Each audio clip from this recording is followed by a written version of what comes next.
Well, I'm joined now by Professor Robbin Shattock from the Department of Infectious Diseases at Imperial College here in London.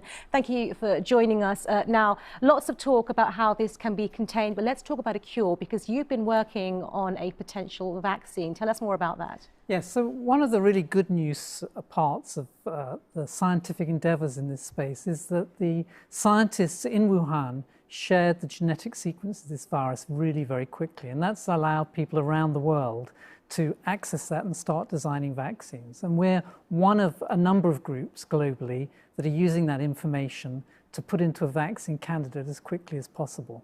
We're working it in the laboratory, and we'll have it in animal models by the middle of next month.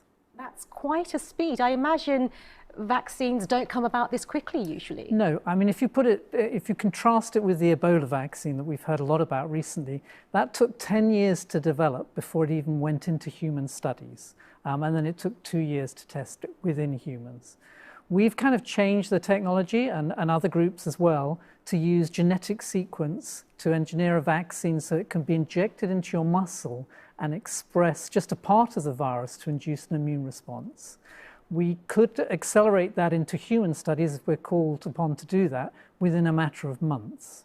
You've touched upon it there, but in layman's terms, how do you go about creating a vaccine? I mean, what are the steps that you need to take? Right, so there are several different approaches to developing a vaccine.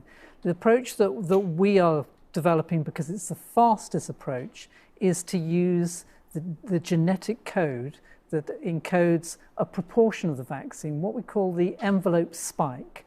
And that's the part of the virus that antibodies latch onto and prevent it from infecting cells. Now, there are other more complex ways of making vaccines that might give you a longer-term immune response, and people are working on those as well. The real factor here is time. It takes time to do this.